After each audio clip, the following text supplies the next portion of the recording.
Morning. Okay, I've got a lot, as usual. I'm going to try and get through a lot of stuff this weekend. Our summer camp went really well, for those of you who missed it, and hopefully next year it'll be in the UK, possibly up near Birmingham somewhere. As usual, we'll start with some warm-up exercises. As these warm-up exercises go on, they've started out with very basically. Now we're going to go into some more self-defense stuff as a warm-up exercise. Eli, just grab one of those next one here. Now we're going to learn about body management. There's a few little training methods that we have to teach you about how to move the body and still strike something with power, even though you're in a strange body position. For instance, punch might be coming here. We're going to do this one from the large stance. A lot of people, because they haven't got the body management, you see. The body management for that one involves that, going like that. But it must be automatic. You know that you can't go like that. But if you go like that, then the body is coiled, ready to come out. So we're going to start with the first one of these. But just before we do, we'll just give you some body management for starters. All I want you to do is to move your body like that, just like that, to the side, see? And as soon as you do that, you've got to come back.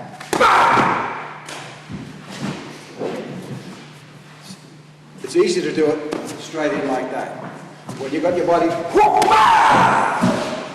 becomes a little more difficult. And you'll see why in a minute. Okay, let's just start with that. You've got to move. Think of something striking you here in these vulnerable points here. So you're getting out of the way of it. See how that's already loaded and coming in. See how the feet are in the power stance.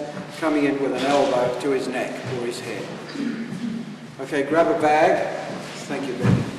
Okay, just try and get the time between here and here as small as possible. A lot of people are still just turning like that and coming back. You've got to go in at the waist. See, that's the whole body management thing. Just turning is nothing really. So you've got to go like that and then straight in. The time between doing that and that should be minimal. Okay, thank you, Ben. Okay, if I show you why you're doing this, then you'll understand and get the idea. If you don't do that, you're going to get hit. Just for starters, there are three sections on this. We'll just do the second and third section just to show you why. So Eli's just landing one of those punches up in there, spleen 17 or something like that, or just under just there. That's a very vulnerable point there. So I've got to do that to get away from it. You see, I'm not just stepping out of the way of it. I've got to go, bang! That's why you're getting away from it. Maybe if we practice with a partner, very slowly at first, just put a punch in there. See, it doesn't matter if it just creases you, that's okay, but make sure you're getting away from it. See, now you're loaded. And if he's serious about coming in for that punch, he will come in and meet you. So you've got that elbow coming in. Okay, thanks. Okay, we'll put the whole thing in now. This is the whole training method. We're going to use one of those really nice attacking methods, so I start the attack and I finish it. So I'm literally going to be careful with your partner here, of course. We're going to take like that, one of those. So it's going to be one of those. Very fast attacks, straight into the eyes. Now what Eli's got to do is simply move his head, and there's his punch coming in, see? So that's what Eli's doing, and in defense of that, again, here it comes.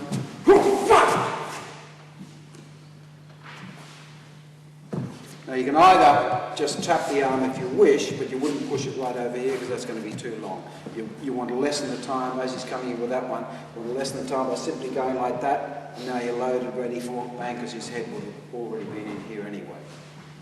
But if you're used to just touching things, this is not a self-defense method, by the way. It's just a training method to get you moving in funny angles while still having the power to attack. So I'm just attacking Eli. He's going to move his head, see? Now see how he's loaded? Bang. I've just got to move my body. What? Bang. for that one. Maybe just let's do it slowly at first. Here we go. What, bang. The important thing is to get your body moving at funny angles and still maintaining the power to attack him, even though you're in a funny angle. Okay, thank you, Ben. Let me show you the next one of these ones. I just start with a round, a hook punch. Bang. Eli's just doing any sort of block. Get into good habits, use a pung block anyway. And he's just coming in with a straight strike into CV14 or the solar plexus. So that's our first move. Now I've got to move the body, but I've also got to... See how I'm moving the body? As I said before, if I put this hand straight through it, it gets stuck because this comes in fairly fast, you see. So you've literally got to move your body like the prawn. There's the prawn boxing that we do. So if he throws a punch, you're not supposed to hit me there, Eli. Hit me like that. That's it. Even if it's a glancing blow, that's okay. But that's there, just in case, and then straight back into the temple. So it's a hook punch. But the most important thing here is to get, as his punch is coming in, make your body light. Don't just stand upright because it's going to get stuck. You've got to go in at the waist and get your hand coming in here. So you've got to fold your hand in. Now that's already coiled for the great power of straight into the temple, you see. Just get a bit, you know.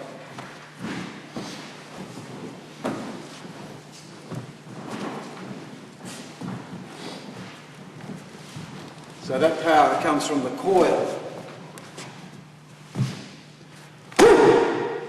You can get great even just from that short distance, you see.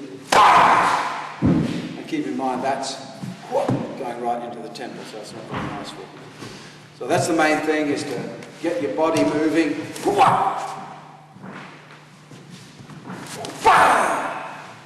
And it has to happen that quickly. Just start out at first, okay, and he's going to do a slow punch.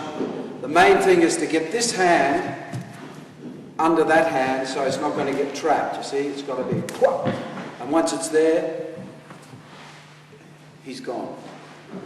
So just, and bang, see how it's loaded, and then you open it up. Okay, thank you, Ben. Okay, have a go back. Okay, I just want to carry on with the most deadly points on the most deadly meridians series, because these are the ones that's going to get you out and save you in a tight situation. They're easy to get to, and they work every time, regardless of whether you have any internal stuff or not. They're really good physical strikes. They're still Dim-Mak points, but they're good physical strikes as well. Stomach 9, of course, is one of the main points that we strike to in the neck. It's an instant knockout with just even a medium blow to the neck, sometimes even a light blow to the neck.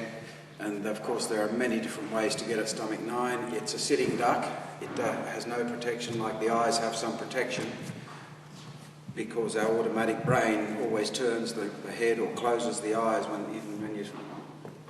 your subconscious brain sees a speck of dust or something coming to your eye first of all. So you almost always can avoid it, but stomach 9 has no protection. So we're going to just go with a couple of these methods each time. We're just going to come from the most common attack, which is the old hook punch, bang, in here. So we're going to take this hand and slam. This is a strike in itself, but it's got to be not.